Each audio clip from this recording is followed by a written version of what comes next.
एक छोटा सा कस्बा रामनगर, जहाँ सर्दियों की शुरुआत हो गई थी। हवा में हल्की ठंडक और मोहल्लों में दिवाली की तैयारियां हो रही थी। हर घर में सफाई चल रही थी। बच्चे पटाखों की लिस्ट बना रहे थे और औरतें मिठाइयों की खुशबू से गलियों को महका रही थी। लेकिन उसी मोहल्ले के किनारे एक पुराना घर था। रामदीन काका का लगभग 60 साल के होंगे, सफेद बाल हो गए थे और दोनों आंखों भी कमजोर हो गई थी। उनका बेटा मनीष 3 साल पहले शहर चला गया था नौकरी के लिए। पहले कुछ महीनों तक फोन आता था, फिर धीरे धीरे फोन आना भी बंद हो गया। काका अकेले रहते थे और अकेले ही खाना पीना कर लेते थे। इस बार की दिवाली पर भी वही हाल था। गली के सारे घरों में जगमग लाइट्स थी, पर काका का घर कोई लाइट नहीं थी, बस एक बल्ब, और उसी में काका खुश थे।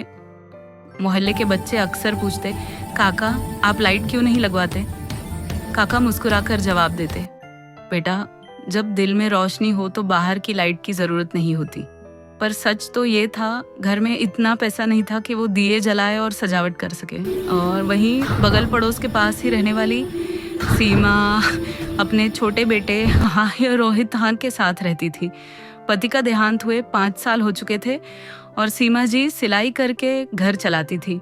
हर साल वो और रोहित मिलकर अपने घर को सजाते थे। रोहित बोला, इस बार दिवाली पर काका के घर में भी दिए जलाएंगे, वहाँ अंधेरा रहता और बुरा लगता है। फिर सीमा ने हल्के से मुस्कुराया, हाँ अरे बेटा सबका अपना तरीका होता है, लेकिन अगर वो मान जाए कहोगे तो ज़रूर हम उनकी मदद करेंगे।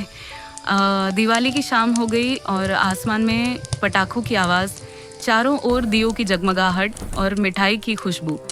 काका अपने आंगन में अकेले बैठे थे, पुराने रेडियो पर रामायण का प्रसारण सुन रहे थे। तभी अचानक दरवाजे से खट खट की आवाज़ आई। काका बोले, लगता है कोई आया है, परंतु मेरे घर कौन आया, ये सचकर वो बाहर तुरंत चल दिए देखने के लिए। जैसे ही काका ने दरवाज़ा खोला तो देखा रोहित और सीमा दोनों सामने खड़े थे, हाथ में एक थाली जिसमें कुछ दिए और मिठाई थी। ये देखकर काका ने सोचा कि शायद बांटने के लिए मिठाई लाए हैं, लेकिन बात कुछ और ही थी। सीमा बोली, काका हमने सोचा इस बार आपके घर में भी दिए जलाए। काका थोड़ा झिंझके पर फिर मुस्कुरा दिए, अरे नहीं नहीं, तुम लोग अपने घर जाओ, मैं ठीक तो ऐसे ही ठीक हूँ। लेकिन रोहित ने जिद पकड़ ली और बोला, नहीं काका, मम्मी कहती है दिवाली पर अंधेरा नहीं रहना चाहिए। काका हंस पड़े और बोले, ठीक है बेटा जलाओ, देखते हैं तुम्हारे दियों से क्या होता है। जैसे ही रोहित ने पहला दिया काका के आंगन में रखा, उस छोटी सी लौ ने जैसे घर की दीवारों पर सालों का सन्नाटा तोड़ दिया। फिर दूसरा, तीसरा, चौथा दिया। कुछ ही मिनटों में वो पुराना घर भी चमक उठा। काका की आंखें भर आईं। उन्हें लगा जैसे उनका बेटा मनीष लौट आया हो। उन्होंने धीरे से कहा, बेटा ये दिए तुमने नहीं जलाए, मेरे दिल को बहुत तसल्ली दे दी है। सीमा ने काका को मिठाई दी और काका से कहा, आज हमारे घर लक्ष्मी पूजन है, आप भी चलिए। काका ने हाथ जोड़ते कहा, अरे नहीं बहू, मैं यहीं ठीक हूँ, तुम लोग जाओ। पर सीमा ने मुस्कुराकर कहा, लक्ष्मी तभी आती है जब सबके दिलों में उजाला हो। आज आप हमारे साथ रहेंगे बस। काका ने कुछ नहीं कहा, बस चुपचाप उठे और उनके साथ चल पड़े। सीमा के घर में आरती की थाली घूमी, बच्चों की हंसी गूंजी और घंटियों की आवाज से पूरा घर भर गया। काका ने सालों बाद किसी परिवार की तरह आरती में हिस्सा लिया।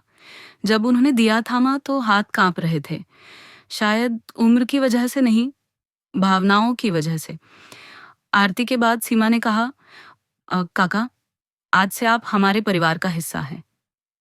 काका ने जैसे यह बात सुनी और फिर आंखों से आंसू आ निकले, लेकिन समय को कुछ और ही मंजूर था। रात को जब सब अपने घर लौटे तो सीमा के घर के बाहर एक बाइक रुकी। वो मनीष था, काका का बेटा, हाथ में एक बैग, आंखों में ग्लानि। उसने मोहल्ले के बच्चों से पूछा, रामदीन काका का घर कौन सा है? बच्चों ने बताया, वो जो अभी दियों से जगमगा रहा है। मनीष ने देखा, वही घर जहां सालों से अंधेरा था, आज रोशनी से नहा रहा था। वो भागता हुआ अंदर पहुंचा। काका अपने आंगन में बैठे थे, चेहरे पर सुकून। मनीष ने आवाज दी, हाँ बाबा। काका ने सिर उठाया। पहले तो कुछ समझ नहीं पाए, फिर धीरे धीरे चेहरे पर मुस्कान फैल गई। मनीष, तू?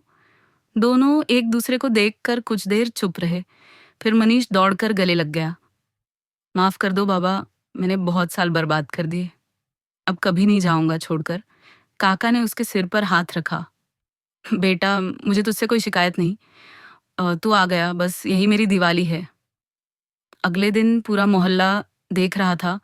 रामदीन काका का घर अब सबसे ज्यादा जगमगा रहा था। रोहित बोला, माँ देखो काका के घर कितनी लाइट्स लगी है। सीमा मुस्कुरा दी। कभी कभी बेटा, सच्ची रोशनी तब आती है जब दिल के अंधेरों को मिटाया जाए। इससे हमें क्या सीख मिलती है? दिवाली सिर्फ घरों की रोशनी का त्योहार नहीं है, ये उन रिश्तों की लौ है जो समय के साथ बुझ जाती है। अगर आप किसी से नाराज है तो इस दिवाली उसे माफ कर दीजिए, क्योंकि सच्ची दिवाली वही है जब दिलों में फिर से उजाला लौट आए। आज की तो कहानी कैसी लगी कमेंट में ज़रूर बताना और वीडियो को लाइक ज़रूर कर देना।